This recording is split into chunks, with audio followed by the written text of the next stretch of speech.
Welcome to the new Fall Classic, the show where sports trivia legends are made. You're watching Triple Play on MUTV.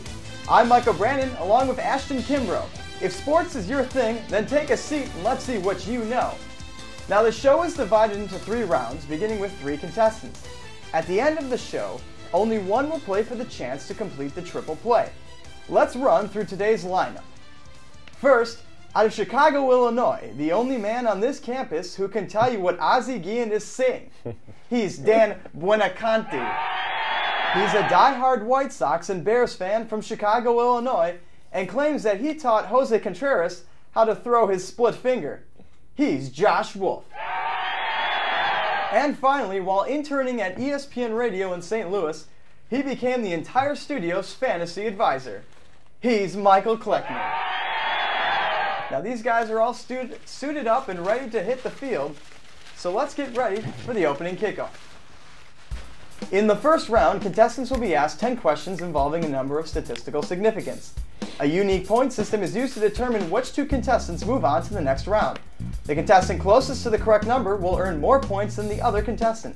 If a contestant guesses the correct number exactly, they will earn a maximum of 7 points. The 2 highest point scores will advance to the second round. Now remember guys, you can go over the actual number and still get some points for being close. Is that understood? Yep. Is that good? Yep. You guys Yes, good? Okay. definitely. Then get your boards ready and let's get things rolling. Question 1. How many teams make it into the NFL playoffs? We'll start things off a little easy for you guys. Nothing too difficult. 3 more seconds.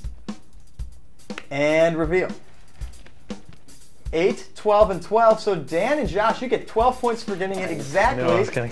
You both get 7 points on that, and Mike, you will get 0 for coming up second. So that's how you do the first scoring, 7 points exactly. So good start for you guys. Question 2. In 1976, Indiana University was the last team in NCAA basketball to go undefeated in a season. How many wins did they have? The team was coached by Bobby Knight in the 1976 season. Also won the title that year. 3 seconds. And reveal.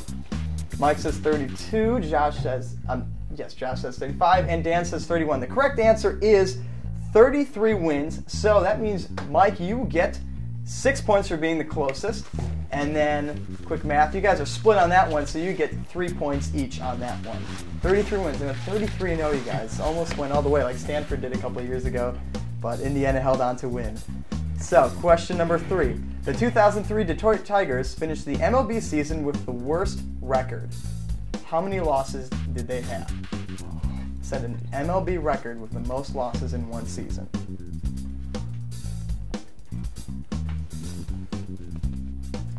Three more seconds. And reveal. Mike with 105, Josh with 118, and Dan with 109. The correct answer is 119 losses. Josh gets 6 points on that one, and Dan gets 3. 119 losses. Can you believe that, guys? They went 43-19 and 119. See, it's hard. You can't imagine a number like that. Oh. Yeah. Oh.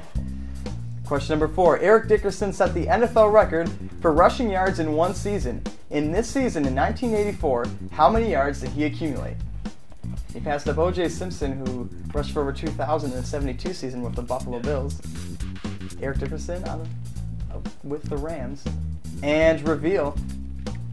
2,150, 2,160, and 2,350. Correct answer is 2,105 rushing yards. Still, that record still stands. So 6 points for Mike, 3 for Josh, and 0 for Dan on that one. Question number 5. How many Masters titles does Tiger Woods have? Oh. Mike thinks he's got it. He's thinking about it. Josh has got his answer. 3 seconds for Dan. And reveal. 18, 4, and 12. The correct answer is 4 Master titles. Just Masters. We weren't looking for career or Grand Slam titles or the championships, but just Master titles. So, Josh, you get 7 points on that one for getting it exactly. Dan, you get 3 for being the next close. Oh my God. I don't know. Maybe that's a record. Okay, is that the record? Okay, I knew it was something. Jack Nicklaus. Right, okay. 18 Masters. Okay. Or maybe majors. I don't know. Not masters.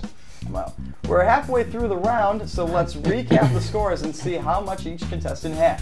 Dan has 16, Josh at 26, and Mike at 12. So Josh taking a commanding lead so far, halfway through the round. You feeling pretty good so far? I don't know. It could change pretty quickly, so not getting too high. What else do you guys think? Anything too hard so far? It's not over. Still got halfway to go. Dance? Yeah. Same page. Same page? Okay. All right, well, let's keep rolling then. UCLA holds the record for consecutive wins in NCAA basketball. How many wins did they win consecutively?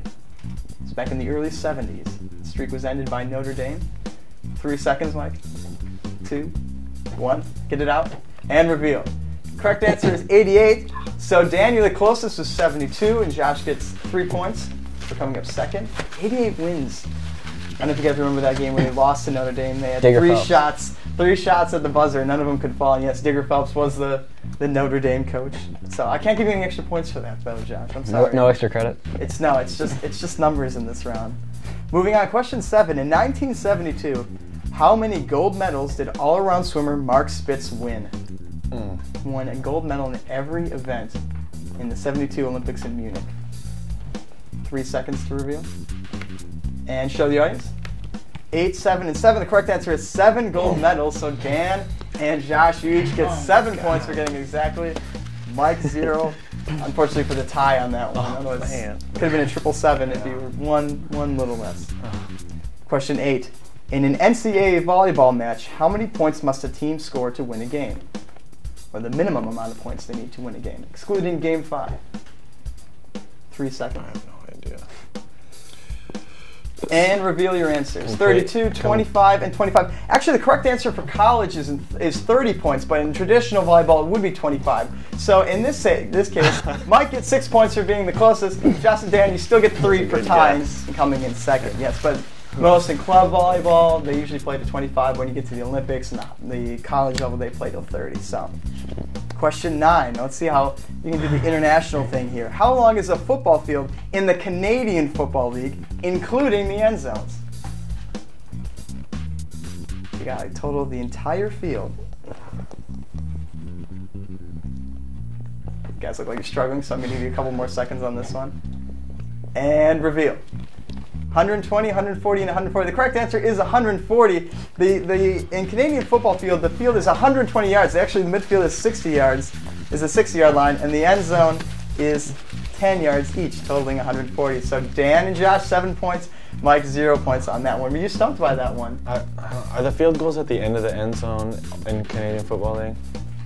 I'm not too sure. I think it is because the NFL does it, but they just, for some reason, their field is just a little bit longer, which is strange, but that's how they do it in Canada, I guess. And our last question. The St. Louis Blues failed to make the playoffs in 2006, but they had made it how many consecutive times before that year? Quite a long streak. It goes up there with like the Portland Trail Blazers. And reveal. 9, 16, and 18. The correct answer is 25 straight seasons in the playoffs. Wow. So Dan, you get 6 points. Josh, you get 3. Mike, another donut on that one. And so we're going to recap the round and quickly go over the scores. We're going to take a look at our scorekeeper who's keeping track of everything. 45 for Dan, 49 for Josh, and 18 for Mike. Mike, I'm sorry you did not put up enough points to move on to the second round. And you had a little thing on the sign that says, I'm better than these guys. Yeah, well, I thought they sucked. Apparently not. So looks to be deceiving, I guess.